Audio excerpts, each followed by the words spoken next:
नाज़रीन अस्सलाम वालेकुम। सियासत टीवी के खुसूसी प्रोग्राम खबरों ख्याल में आपका खैर मकदम है। मैं मोहम्मद रियाज अहमद और मेरे साथी मोहम्मद सिद्दीक। अस्सलाम वालेकुम। बहरहाल नाज़रीन, जहाँ तक खबरों का सवाल है, आप अच्छी तरह जानते हैं कि हम वो खबरें आपके सामने पेश करते हैं जो कल के अखबारात की सुर्खियाँ बनती हैं। न सिर्फ सुर्खियाँ बनती है बल्कि उन खबरों को इलेक्ट्रॉनिक मीडिया गैर मामूली अंदाज में नश्र करता है। इसी तरह सोशल मीडिया पर ये खबरें वायरल होती हैं। बहरहाल नाज़रीन, जहाँ तक खबरों का सवाल है, आलमी सतह पर एक खबर बहुत ज़्यादा गर्दिश कर रही है और खबर यह है कि अमरीकी सदर डोनाल्ड ट्रंप ने उन ममालिक पर मजीद 25% टैरिफ आयद करने का ऐलान कर दिया है जो ईरान से तिजारत करते हैं। अब सवाल ये पैदा होता है कि 2022 की एक रिपोर्ट में वाज़े तौर पर बताया गया कि तकरीबन 147 ममालिक ईरान से यानी ईरान के साथ तिजारत करते हैं और उनकी अच्छी बनती है। मिसाल के तौर पर आप देखेंगे, अगर ट्रंप जिस तरह ऐलान किया है कि वो फौरी अमल के साथ, या इन्होंने जो हुक्म दिया है कि 25% टैरिफ आयद किया जाएगा, वो फौरी अमल के साथ यानी नाफिजुल अमल होगा फौरी असर के साथ, तो बहरहाल इससे मुतासिर कौन से ममालिक होंगे, ये सवाल पैदा होता है। आप अंदाज़ा कीजिए कि तुर्किया इसमें शामिल है, मुत्तहिदा अरब इमारात से लेकर इराक से लेकर आप देखेंगे कि कई ऐसे ममालिक हैं, इवन दूसरे यूरोपियन ममालिक भी हैं, इसमें रूस है, चीन है और साउथ कोरिया, जापान भी इन ममालिक में शामिल है। तो बहरहाल हमारा मुल्क भी, हिंदुस्तान, इसमें शामिल है और 1.6 बिलियन डॉलर की बाहिमी तिजारत हिंदुस्तान और ईरान के दरमियान हुई है, ये कहा जाता है। लेकिन जहाँ तक तुर्किया का सवाल है, तकरीबन 13 बिलियन डॉलर और चीन का सवाल है 22 बिलियन डॉलर से यानी अरब डॉलर से ज़ायद की तिजारत दोनों मुल्कों के दरमियान पाई जाती है। एक तरफ अमेरिका ने ऐलान कर दिया है कि हम ईरान से तिजारत करने वाले ममालिक पर 25% ज़ायद यानी इजाफी एडिशनल टैरिफ आयद करेंगे, तो दूसरी तरफ चीन ने कहा कि हम अपने मफादात का तहफ़्फ़ुज़ कर सकते हैं, हमें अपने मफादात का तहफ़्फ़ुज़ करना आता है और अमेरिका जो इक़दाम कर रहा है वो बिल्कुल गैर कानूनी है और आलमी क़वानीन की खिलाफ वर्जियों के मुर्तकिब होने के मुतरादिफ है। लेकिन नाज़रीन, जहाँ तक डोनाल्ड ट्रंप का सवाल है, उनकी बॉडी लैंग्वेज देखिए, उनका अंदाज़ बयान देखिए, अंदाज़ तख़ातुब देखिए, जिस तरह बात करते हैं ऐसा लगता है कि कोई नॉर्मल शख्स नहीं है। तो बहरहाल अब ये भी खबरें आ रही हैं अमेरिका से कि डोनाल्ड ट्रंप के अजीब व गरीब फैसलों, उनकी अजीब व गरीब हिकमत अमली से अमेरिका को बहुत ज़्यादा नुकसान पहुँच रहा है और अमेरिका हर मुल्क को अपना दुश्मन बना रहा है इसराइल के लिए, और इसराइल की भरपूर तायद कर रहा है, गैर कानूनी तायद कर रहा है, नाजायज़ तायद कर रहा है। और इसराइल ऐसा लगता है कि अमेरिका को ले डूबेगा और अमेरिका का वही हशर होगा जिस तरह रूस का यानी सोवियत यूनियन का हशर हुआ था। गोरबाचोव के दौर में सोवियत यूनियन का शिराजा बिखर गया था और आपने देखा कि वो शिराजा बिखेरने में अफगानियों का अहम किरदार रहा है और रूस को वादी पंशीर को अहमद शाह मसूद ने कब्रिस्तान में तब्दील कर दिया था रूसी फौज के फौजियों के। और आपने देखा कि अब हालिया अरसे के दौरान अमेरिका को तालिबान ने जिस तरह धूल चटाई है, जिस तरह जलील ख्वार किया है, जिस तरह अमेरिका को अफगानिस्तान से भागने पर मजबूर किया है, ऐसा लगता है कि अमेरिका का अभी शिराजा बिखरने वाला है। क्योंकि आप अंदाजा कीजिए कि अब किसी की दादागिरी चलने वाली नहीं है। ये आलमी सतह पर अगर आप लिबरल ख्यालात को फ़रोग देना चाहते हैं तो ये अलग बात है, मोरल वैल्यूज़ को गिराना चाहते हैं तो ये अलग बात है, क़वानीन को की धज्जियाँ उड़ाना चाहते हैं आलमी, तो ये अलग बात है। तो बहरहाल आपको बता दें कि अब चीन ने भी अमेरिका को आंखें दिखानी शुरू कर दी है और दूसरी तरफ आपको बता दूं कि ईरान ने कहा है कि हम जंग के लिए बिल्कुल तैयार है, अगर अमेरिका कुछ भी करता है तो उसका मौसिर जवाब दिया जाएगा, ऐसा जवाब दिया जाएगा कि फिर जिंदगी भर अमेरिका याद रखेगा कि ईरानियों से कैसा पाला पड़ा था। तो बहरहाल दूसरी तरफ ईरान के खिलाफ जो प्रोपेगेंडा चल रहा है, झूठ ऐसी बोली जा रही है जैसे लगता है कि बहुत सच के करीब हो। मिसाल के तौर पर मगरबी मीडिया हो या कोई और मीडिया हो, यही कह रहा है कि ईरान में 650 से ज़ायद लोग मारे गए हैं और 10,000 को गिरफ्तार किया गया है। लेकिन एक हकीकत है कि कई मोसाद के एजेंटों को गिरफ्तार किया गया और उन्हें इबरतनाक मौत से दो चार कर दिया गया है, इस तरह की भी इत्तलात आ रही है। अब जो मोसाद के एजेंट्स हैं उनमें बहुत ज़्यादा परेशानी पाई जाती है, बहुत ज़्यादा डर व खौफ पाया जाता है, बहुत ज़्यादा दहशत पाई जाती है। और उसके बाद अमेरिका को और इसराइल को इस बात का एहसास हो गया है कि मोसाद के एजेंट्स को पकड़ कर वहां पर फांसी पर लटकाया जा रहा है और दर्दनाक मौत दी जा रही है। तो बहरहाल नाज़रीन, कल आपने देखा कि किस तरह मुआफिक ईरानी हुकूमत रैलियां निकाली गई और अवाम ने बता दिया कि हम अपनी हुकूमत के साथ है, ठीक है हम भूखे रहेंगे लेकिन अपने यानी जो मुल्क है उसको तबाह होने नहीं देंगे। अमेरिका परेशान हो गया है और अमेरिका ने अब दो ऑप्शंस पर गौर किया है, एक तो खुफिया कार्रवाई और दूसरा फौजी कार्रवाई। अब खुफिया कार्रवाई क्या है ये तो चल रही है, आप अच्छी तरह जानते हैं, लेकिन अगर अमेरिका ईरान के खिलाफ जंग का ऐलान करता है, जंग का आगाज करता है, तो समझिए अमेरिका की खैर नहीं है, क्योंकि एलोन मस्क की स्टारलिंक को वहां पर भेजा गया था ताकि इंटरनेट सर्विस बहाल कर दी जाए, लेकिन वहां ईरान ने जो जैमर्स इस्तेमाल किए हैं उसे देखकर इसराइल और एलोन मस्क भी परेशान हो गए हैं कि आखिर ईरान के पास इस तरह की टेक्नोलॉजी कैसे आई है। तो अब देखना है कि ईरान क्या करता है। अगर अमेरिका जरा भी इस ऐसा ही वैसी हरकत करेगा तो फिर उसे शर्मनाक सबक सिखाया जाएगा, ऐसा इबरतनाक सबक कि वो फिर याद रखेगा और हो सकता है कि अमेरिका जो मुत्तहिदा है वो उसके आखिरी सदर ट्रंप साबित होंगे। जी रियाज साहब, ये दो चीजें यहाँ पे देखिए, एक तो ये कि ये शख्स जो है ना दुनिया में अलग थलग आइसोलेटेड होकर रह गया है, इसकी पॉलिसीज की तरफ से सारी दुनिया में तनहा हो गया है, हर मुल्क को धमका रहा है कि मैं जो है ना टैरिफ लगा दूंगा। और आप देखिए कितनी अजीब हंसी की बात है कि वो कह रहा है कि वेनेजुएला का मैं जो है ना अब सदर हूँ, उबूरी सदर मैं रहूंगा, अब तक अब कोई नहीं रहेगा। अपने आप को वो मुल्क पे कब्जा करके वो उसको जो है ना एक्टिव करके बोल रहा कि मैं जो है ना वहाँ पे कायम मुकाम सर मैं रहूंगा और मैं तेल निकालूंगा वहाँ पे जो है ना। फिर उधर जो है ना फिर ये भी कह रहा है कि ग्रीनलैंड मेरा है, उसको मैं कब्जा करूंगा। ओपनली दहशत गर्दाना, ओपनली धमका रहा है जो है ना। यानी सारे यूएनओ भी परेशान है, सारे ममालिक परेशान है, नेटो परेशान है। अरे क्या कह रहा है, फिर कहता है कि मेरे को नोबेल प्राइज क्यों नहीं दिया गया। उसको डरा रहा है, वो मुल्क को जो है ना डरा रहा है कि मेरे को क्यों नहीं दिया गया, मेरे को मिलना चाहिए था। तो वो लोग बोले कि भाई ये ऐसा छीन के हम नए थे एक दूसरे को, हमारी पॉलिसी है, उसकी पॉलिसी के हिसाब से हम देते, तुम क्या जबरदस्ती छीन के लेंगे क्या। कैसी मतलब देखिए आप अजीब गरीब हरकतें कर रहा है शख्स है ना, और ये बहुत बड़ी गलती करेगा अगर ये जंग छेड़ेगा, इतने बुरे दलदल में फंस जाएगा। ये कोई अफगानिस्तान या फिर इराक नहीं है, वेनेजुएला नहीं होता, ये वेनेजुएला नहीं होता। आके जो है ना अटैक करें, आके देखिए पूरी यानी वर्ल्ड की पूरी ऑयल की मार्केट खत्म हो जाएगी, पूरी जो है ना तहस नहस हो जाएगा और इस बुरी तरीके से फंस जाएगा कि इसको निकलने का मौका भी नहीं मिलेगा वो जंग में। इतना आसान नहीं है जो सोच रहा हो जाए। और बिल्कुल ऐसा लगता है कि इसराइल अमेरिका की तबाही का सामान कर रहा है। बिल्कुल इसराइल पूरी तरीके से साथ दे रहा है कि जल्द से जल्द तबाह हो जाए। और वैसे भी नेतन्याहू क्यों ब्लैकमेल कर रहा है समझ में नहीं आता डोनाल्ड ट्रंप को। ऐसे क्या उनके पास फाइल्स है, क्या पेन ड्राइव उनके हाथ में पहुंच गया है कि वो इसराइल के दबाव में ईरान के खिलाफ कार्रवाई के लिए तैयार हो गया है। बिल्कुल कुछ ना कुछ बात है जरूर जो है ना। जी। इतने बुरे जूते खाए इसराइल जो है ना ईरान से। आप देखिए हालिया जब अटैक किया गया तो वो सोच भी नहीं सकता कि ये अमेरिका वहां पे अटैक करे। वो तैयार है, मिलिट्री पूरी तैयार है, वेरी पावरफुल कंट्री गल्फ का। देखिए आप जो गल्फ इलाके में चाहे कहीं पर भी अमेरिकी अड्डे रहो, कहीं भी अगर अमेरिकी मफादात हो, ईरान उसको निशाना बनाएगा और ये नहीं देखा गया कि किस मुल्क में वो अड्डा है। बिल्कुल वो इराक वगैरह नहीं है, ईरान अलग है, ईरान है वो जो है ना। जी। और इन्हें हर जगह जो है ना शख्स जाके धमकी दे रहा है, हर जगह उसको कह रहा है कि मैं कब्जा करूंगा, मारूंगा। अच्छा जहां तक जो एहतिजाज को जो बताए जा रहे हैं वो नहीं है रियल। जैसा गोदी मीडिया हमारा है ना, वैसे इंटरनेशनल गोदी मीडिया है पूरा, जिनको मिलियंस ऑफ डॉलर जाते हैं, जिसके से जो है ना एक तरफा तस्वीर बताई जा रही है ईरान की जो है ना। लेकिन ये नहीं देखा जा रहा कि वहां पे कितने लोग वहां भी तायद हैं। क्या मजाक है कि फिर दोबारा शाह ईरान को वापिस बुलाया जाए, रजा शाह के बेटे को बुलाया जाए? ये नहीं हो सकता, इम्पॉसिबल है। तो ये पूरा जो है ना मगरबी मीडिया, खासतौर पर अमेरिका का जो गोदी मीडिया है, उनकी कारस्तानी है।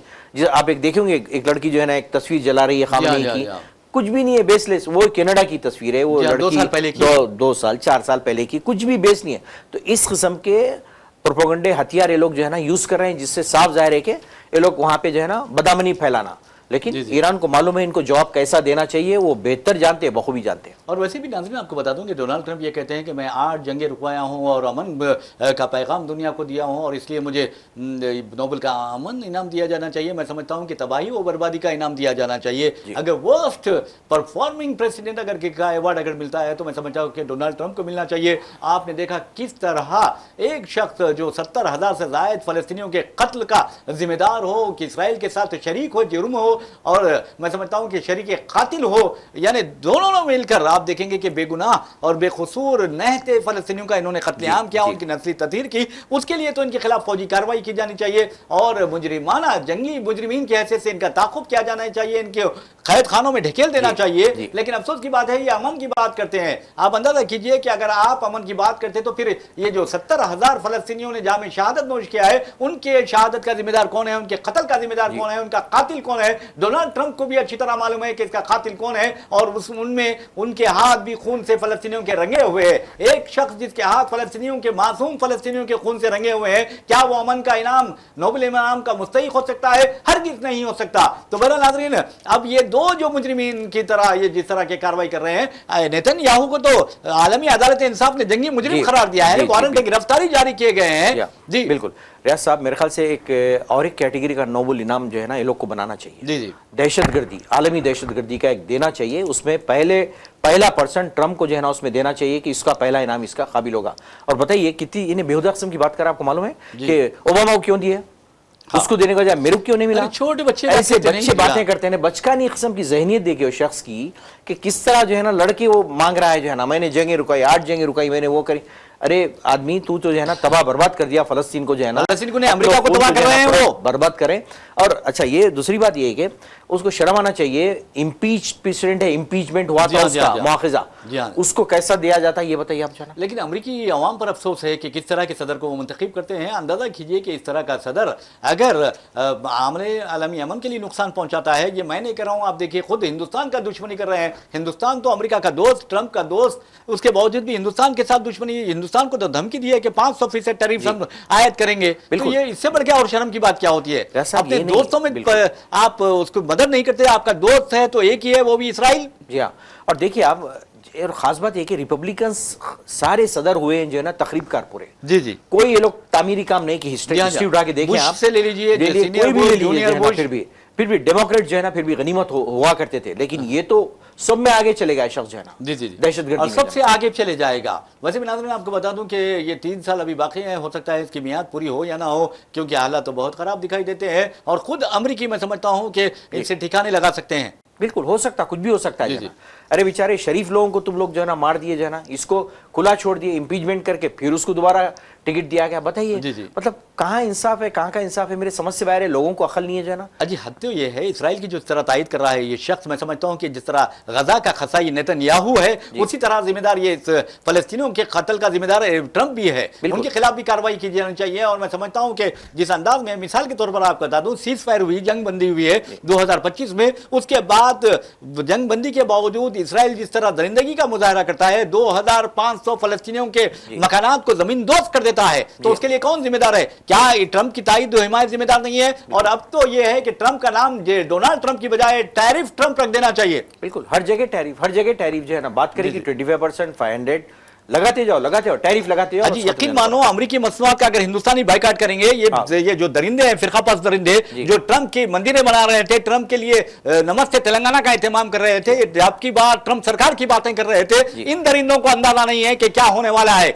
अगर ट्रंप यानी अमेरिकी मसनूआत का हिंदुस्तान बाइकाट करेगा तो ट्रंप खुद आके हुकूमत के सामने झुक जाएगा। बिल्कुल, यानी बाद अब तक पूजा की जा रही थी उसकी पूजा पाठ की जा रही थी कि ये जीत जाए। अब क्या कहते हैं, कहां है वो लोग? किधर है? कोई आवाज नहीं है, खामोशी है, चौं तरफ छाई हुई। हवन किया जा रहा था, बिल्कुल आया ना ट्रंप। हाँ बिल्कुल, हमारा ट्रंप, अब के बाद ट्रंप की सरकार जो आ गई, के बाद ट्रंप की सरकार आ गई है, 500% टैरिफ आयत करने की धमकी दे रहा है। फिर वजीर आजम क्यों नहीं कहते, अपना मुंह क्यों नहीं खोलते? बिल्कुल जना। और अच्छा, वहां का कॉमर्स सेक्रेटरी क्लियर बोल रहा है कि जो है ना यहाँ के वजीर आजम जो है ना मौके गंवा दिए बातचीत के, उनको बुलाया गया लेकिन उन्होंने जवाब नहीं दिया, तो फिर अब खामोश क्यों है लोग? जाना फिर जी जी जी, अरे नहीं, आप बुला रहे हैं तो आप बात करने आएंगे तो जाएंगे ना। बिल्कुल, बारे मेरे भाई 2.5 फीट के दूरी पर बैठकर वो हिंदुस्तान को गालियां दे रहा है, हिंदुस्तान को सबसे बड़ा टैरिफ वायलेटर कर रहा है, और वज़ीर आज़म हमारे खामोश है। बिल्कुल।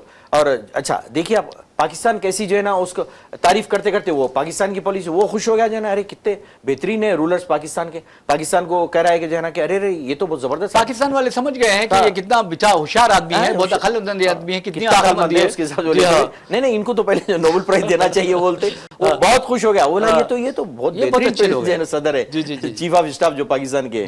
तो देखिए आप कैसी जो है ना खुशामदी है चापलूसी लोगों की, जिसकी वजह से उनकी फॉरेन पॉलिसी का आप समझ सकते हैं। और दूसरी बात, अब ईरान पे अमेरिका साइबर अटैक नहीं कर सकता जिस तरह का मंसूबा बना रहा था। अब उसने देख लिया स्टारलिंक का कनेक्शन कि वहां पर इंटरनेट सर्विस बहाल हो जाएगी। लेकिन आपको बता दूं कि ईरानी जो साइंसदानों ने जैमर्स तैयार किए हैं, खुद इसराइल परेशान है और स्टारलिंक जो जिम्मेदार है एलोन मस्क वो परेशान है। वो तो बेचारा पहले से ही परेशान है, तो बहरहाल और परेशान हो गया कि आखिर ईरान में इस कदर टेक्नोलॉजी कैसे आ गई है। वैसे भी ईरान मिसाइल साजी में आपको बता दूं बहुत ज्यादा आगे है। उसने तकरीबन $3 अरब के मिसाइल रूस को फराहम किए हैं। जी हाँ, बहुत एडवांस है। इवन जो है ना मिसाइल्स है, जो है ना ड्रोन्स की टेक्नोलॉजी में हर लिहाज से जो है ना बहुत एडवांस कंट्री है ये।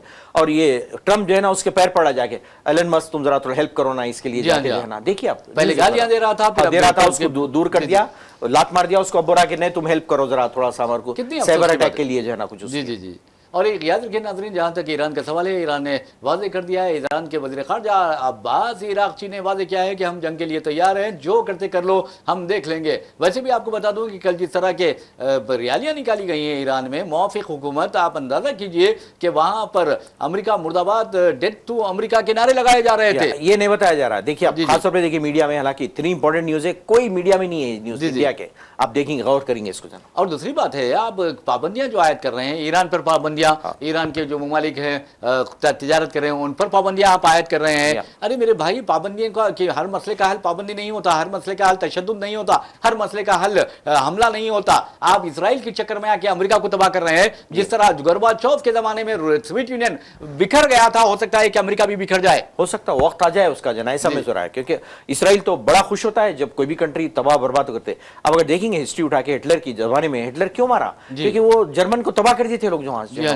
तबाह बर्बाद। तो इनकी पॉलिसी है, जहां भी रहते हैं लोग जो है ना बराबर, इन्हें अमन बिल्कुल इनमें नहीं रहता, तकरीबकारी के माहिर होते हैं इसराइल। नाज़रीन, एक और खबर की जानिब आपको लिए चलते हैं। उस खबर का ताल्लुक हैदराबाद से है। हैदराबाद में आप देखेंगे, हैदराबाद ही नहीं बल्कि तेलंगाना में आप देखेंगे कि तिलसंक्रांत की धूमधाम है और ऐसे में जो चीनी साख्ता मांझा है उससे कई जिंदगियां खतरे में आ गई हैं और अमवात भी हुई हैं। यहाँ तक कि आप देखें कि हालिया अरसे के दौरान एक खातून उस मांझे की जद में आने के बायस अपने पैर तुड़वा बैठी। और उसके बाद आप देखेंगे कि एक जमील नामी नौजवान जो डिलीवरी बॉय है उसको 22 टाके लगाए गए हैं गले पे। अब लोग अगर बाहर निकल रहे हैं तो मफलर बांध कर या फिर कुछ और प्लेट्स वगैरह लगाकर यानी गले पर निकल रहे हैं। तो पुलिस ने भी कार्रवाई सख्त कर दी है। इसके अलावा आपको बता दूं कि इंसानी हुकूक कमीशन ने भी इसका सख्त नोट लिया है और मासूम बच्चे परेशान हैं। तो ऐसे में इस मांझे पर हालांकि 2016 में पाबंदी आयद कर दी गई थी, लेकिन आप देखेंगे कि किस तरह के हालात पैदा हुए हैं। तो बहरहाल नाज़रीन, ये बहुत अहम खबर है और मैं समझता हूँ कि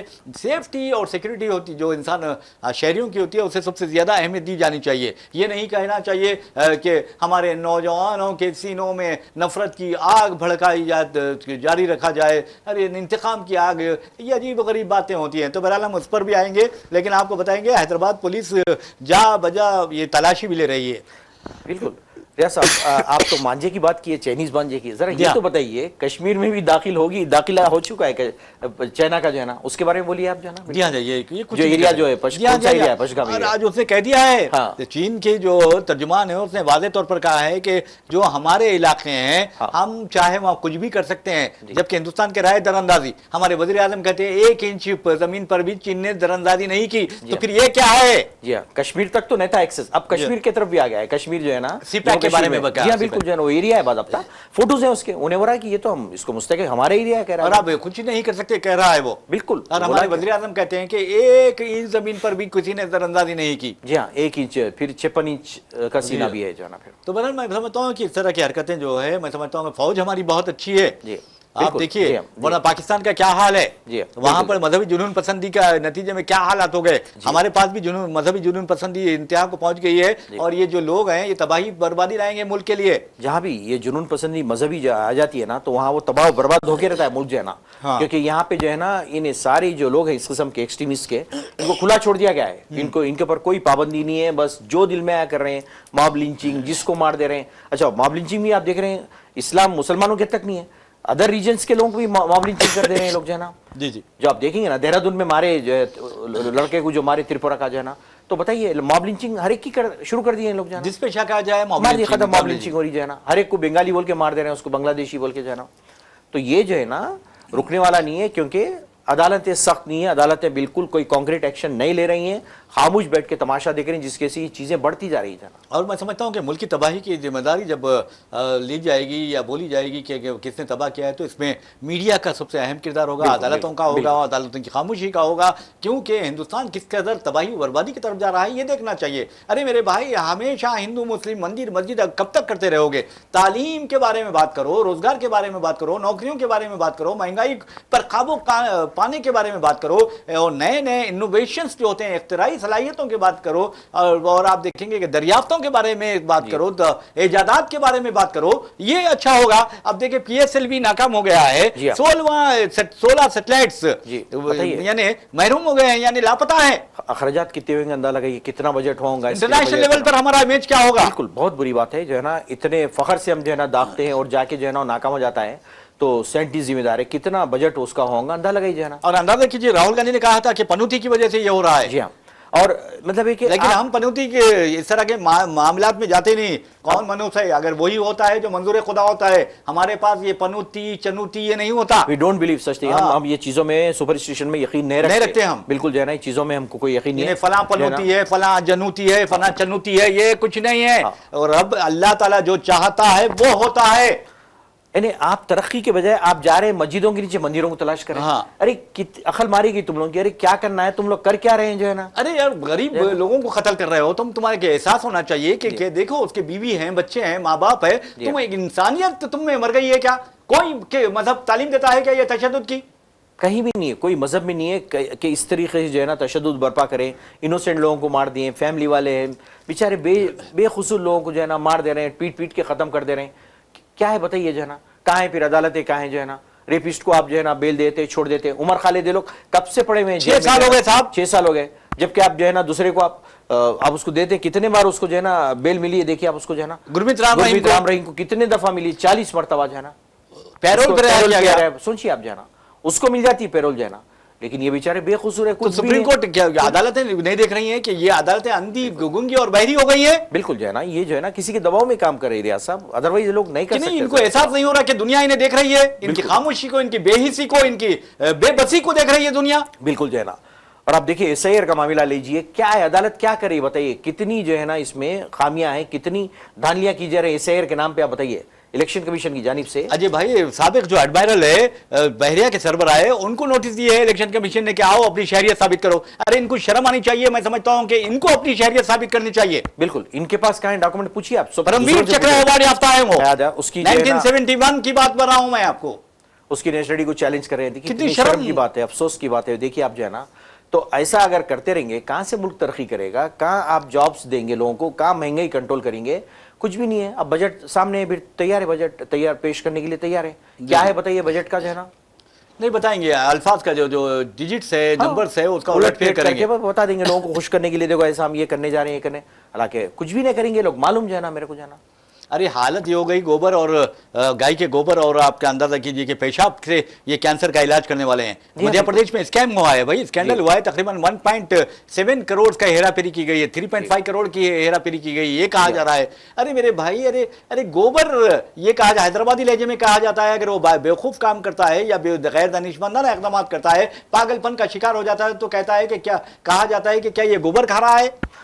कोरोना के देखिए आप, कोरोना में कोरोनिल बोल के निकाला जो है ना, क्या बोले थे, इसकी कोरोना की दवा है, और वजीर सेहत उसका रिलीज कर रहा है। इससे बढ़ के और शर्म की बात क्या होनी चाहिए? शर्म, पूरी दुनिया में बदनाम की शर्म, हंस रहे हैं लोग। ये क्या कर रहा है? रे कोविड की दवा निकाला, ये पी लो तुम, कोविड चले जाएगा। यकीन मानो बीजेपी वालों को ये पाबंद करना चाहिए, संघ परिवार वालों को ये पाबंद करना चाहिए, उन लोगों को इसलिए पाबंद करना चाहिए जो गोबर और पेशाब से जो इलाज कर रहे हैं कैंसर का, पहले इनको पिलाना चाहिए। हाँ तो फिर खत्म करो, फिर आप मेडिकल कोर्सेस MBBS वगैरह कर रहे हैं भाई। फिर जो है माता वैष्णो देवी जो मेडिकल कॉलेज था उसे बंद कर दिया गया है, MBBS के सीट्स के लोग बता रहे हैं और इस तरह की गलीज हरकतें कर रहे हैं।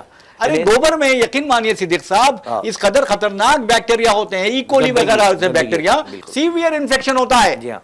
कैसा भी पेशाब हो, गोबर, ये सारी चीजें गंदगी में आती हैं रियाज साहब। इससे क्या इंसान को जो है ना क्या मिल सकता बताइए जो है ना। अजी आप अगर गोबर और पेशाब वहां रहेगा तो आप दूर से जाते हैं, क्योंकि उसकी बदबू आती है, बदबू से जो है ना परेशान होते हैं। इंसान को नफासत पसंद होना चाहिए, सफाई पसंद होना चाहिए। ये गंदगी के ढेर में इस तरह की बातें करते हैं कि कैंसर का इलाज हो गया, फला का इलाज हो जाएगा, ये सब गलत है। और हमारे यूपी के सीएम ले लिए, गायों के उसमें उन्होंने गुजर बसर करते हैं, रात दिन गायों नहीं, उनको खाना नहीं देना चाहिए। बिल्कुल, उन्होंने जो है ना जिंदगी पूरी गायों के साथ होती है। अरे भाई, गायों के साथ रखिए या बंदरों के साथ रहिए, आप कोई बात ही नहीं है। और हमारे किसी को एतराज नहीं है कि आप गोबर खाएं या फिर पेशाब पिए, आपको हमारे को कोई एतराज नहीं है, ये आपका अपना हक है। लेकिन हम आपको वैसे इंसान बचाना चाहते हैं। देखिए, ये बहुत बुरी चीज है, ये बहुत खराब चीज है, इसमें बैक्टीरिया होते हैं। बराए मेहरबानी आप मत खाइए, वरना आप दस्त और खय का शिकार हो जाएंगे, डायरिया का शिकार हो जाएंगे, गंदगी, सिर्फ गंदगी, पॉइजनिंग का शिकार हो जाएंगे, आपके गुर्दे खराब हो जाएंगे, किडनी फेल हो जाएंगे आपकी। अब इसमें लगे हुए रहेंगे तो क्या तरक्की करेंगे, बोल क्या करेंगे बताइए आप, जो है ना सब उलट पुलट काम। अरे दुनिया आज हमारा जो झंडा है चांद पर लहरा रहा है और तुम ये गोबर की पेशाब की बात करते हो। जी हाँ, किसी जमाने में चांद पे आप जो है ना चले गए थे, वहां जाके हम जो है ना करेंगे, कई कुमंद डाले हैं, कुमंद डाले, सब करें। और अब आप जो है ना मंदिरों को ढूंढते फिरते हैं, मस्जिदों के नीचे, दरगाहों के नीचे, जो है ना बताइए कितनी गिरी हुई मेंटेलिटी, जहनियत लोगों के अंदर लगे। ये लोग किधर जा रहे हैं, लोग किस रुख पे जा रहे हैं, आप बताइए। इस तरह की हरकतें मैं समझता हूँ कि जेब नहीं देती। और ख़ास तौर पर आप देखिए, हिंदुस्तान है, हिंदुस्तान की तारीख ये नहीं पढ़ते। आप आर्यभट्ट को क्या जानते हैं? ये चैलेंज रहा हूँ मैं, आर्यभट्ट के बारे में नहीं जानते आप। जी जी, इतने बड़े बड़े रामानुजम के बारे में, जो मैथमेटिशियन थे, उनके बारे में ये नहीं जानते, बिल्कुल नहीं जानते। इनको APJ अब्दुल कलाम के बारे में ये नहीं जानते, कुछ भी नहीं जानते लोग। कोई तारीख से इनको वक्फियत है ही नहीं, लोग जो है ना नफरत है सिर्फ तारीख से इनको, और कुछ भी नहीं है जाना। बड़े बड़े साइंटिस्ट गुजरे यहाँ पे इंडिया में, मालूम आप जो है ना, जी जी, उनकी बराबर ये लोग कर सकते, सवाल ही नहीं है करने का जाना। ऐसी हरकतें करे तो क्या साइंटिफिकली क्या तरक्की करेंगे रियाज साहब, ये लोग सवाल ही नहीं है करने का जाना। तो ये सिर्फ जो है ना शरपसंदी, बेहूदगी, गंदगी जो है ना इनके जहन में भरी हुई है। जहन भी इनके खराब है रियाज साहब। ये लोग कोई भी अच्छी चीज को तामीरी तौर पर लोग सोच भी नहीं सकते। इनकी जहनीत में तकरीबकारी भरी हुई है, बस जहाँ जाओ फिसाद फैलाओ, वो करो ये करो। वो आपको मालूम है जो है ना, वो कपिल मिश्रा चीखा मारता है कि नहीं आतिशी ने वो सिखों के गुरुओं को जो है ना बदनाम क्या करा। अरे तू क्या करा, दिल्ली में तो फिसादात हुए थे ना, उसमें तो इंपॉर्टेंट रोल था उसका। अरे अब तक केस चल रहा है, उसका केस चल रहा है यार। वो भी और बोला कि नहीं तुमने तौहीन की है सिख गुरुओं की, तुमको माफी मांगना चाहिए, बेअदबी की, वो करी। देखिए आप जी जी कैसा जो है ना लोगों का दोहरा मैर होता है। ये तो इंसानियत की बेअदबी कर चुका है, ये पूरे हिंदुस्तान की बेअदबी कर चुका है। खुलेआम फिर रहा है, वो तकरीर करे बेचारे, वो लोगों को डाल दिया अंदर जो है ना, इल्जाम रहा कि आज तक बंद है बेचारे जाना। शर्जील इमाम की बजाय इसको डालना चाहिए था, डालना इन्हें अंदर जाने का। वो लोग बेचारे अंदर पड़े हुए हैं दोनों भी जो है ना, जी जी जी, उमर खालिद, शर्जील इमाम जो है ना दोनों।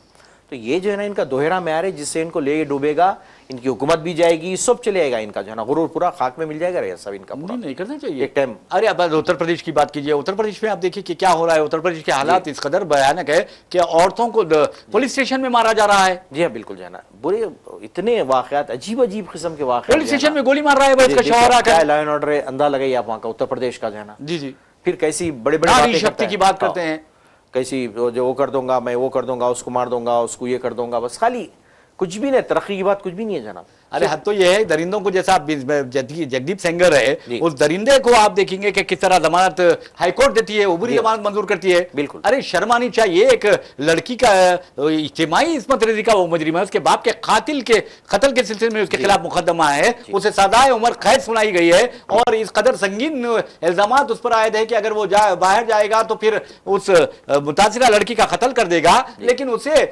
अदालत आप देखिए हाईकोर्ट जमानत देती है, उबरी जमानत। इतने डर खौफ में मुब्तला है बेचारी की फैमिली। जज को भी सोचना चाहिए था, होना चाहिए ना कि एक रेपिस्ट को आप जो है ना छोड़ दे रहे हैं, इसको जो है ना बोल रहे हैं कि नहीं सबूत नहीं है इसके खिलाफ जो है ना, तो अब ये रेपिस्ट सुप्रीम कोर्ट ने वाज़ेह तौर पे बहुत अच्छा काम किया। बहुत अच्छा, बिल्कुल उसको दोबारा लिया के डाल के करके। अरे सुप्रीम कोर्ट ने हाई कोर्ट की इज्जत बचा ली। तो तहत की अदालतें जो है उनके जजेस क्या कर रहे हैं, मैं समझ से बाहर है लोग की हरकतें जो है लोगों की।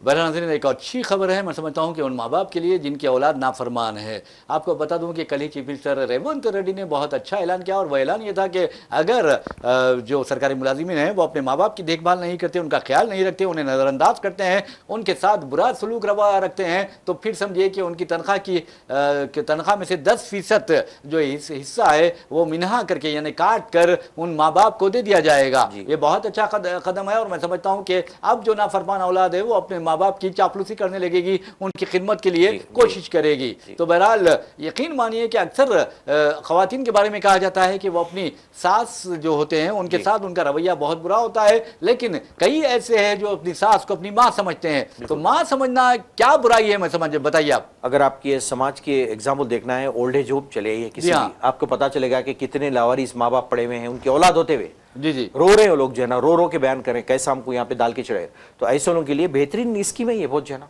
बिल्कुल सही आपने कहा है। बहरहाल नाज़रीन, इसी के साथ हम हमारा प्रोग्राम खबर ख्याल अख्ताम को पहुँचाते हैं। अपने मेज़बान मोहम्मद रियाज अहमद और मेरे साथी मोहम्मद सिद्दीक को इजाज़त दीजिए। इंशाल्लाह फिर मुलाकात होगी, फिर बात होगी। तब तक के लिए अल्लाह हाफ़िज़। अल्लाह हाफिज़।